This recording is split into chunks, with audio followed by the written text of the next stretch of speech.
taking in Palestinian refugees or not. U.S. lawmakers are split.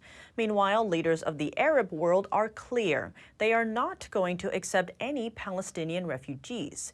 NTD's Arian Pasdar explores why Arab countries are closing their doors to fellow Muslims. تشهده الأراضي الفلسطينية.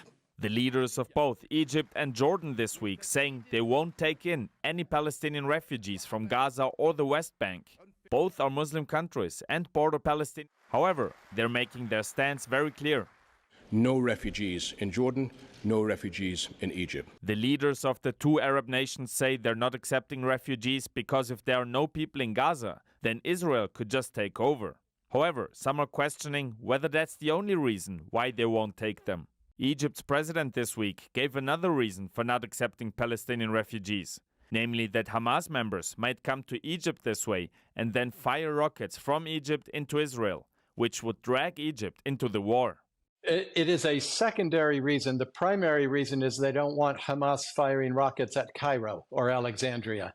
And it's not just countries in the Middle East. On Thursday, officials from Europe said they now want to send back certain refugees if they pose a security threat.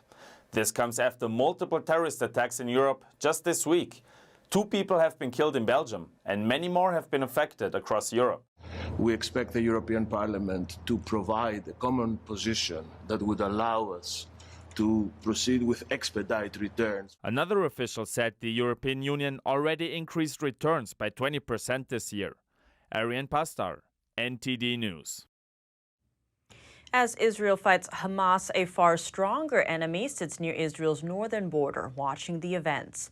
A terrorist group that boasts it's thousands of times stronger than before. If it enters the fight, the war will change completely. NTD's Arlene Richards has more. With Israel focusing on eliminating Hamas, a far more powerful terrorist group watches from beyond the northern border. Hezbollah. Hezbollah is by far much more powerful than Hamas and Islamic Jihad. Its military capacities are 10 times bigger than Hamas and Islamic Jihad together, combined. Avi Melamed is a former Israeli senior official and the author of Inside the Middle East. He says it's possible Hezbollah could attack Israel and join the war, though it's far from certain. If Hezbollah were to attack, the result could be devastating. Hezbollah is estimated to have 150,000 rockets. Hamas's rockets are made from pipes. Hezbollah's rockets include heavy missiles, long-range missiles, and high-precision missiles. It also has assault drones, cyber warfare capabilities, trained combat forces, including special units, intelligence gathering capabilities, and an independent communications system. If Hezbollah joins the war, this will inflict a very significant damage to the state of Israel. Missiles and rockets are deliberately targeting Israel's cities and infrastructure like harbors, airports, and so on.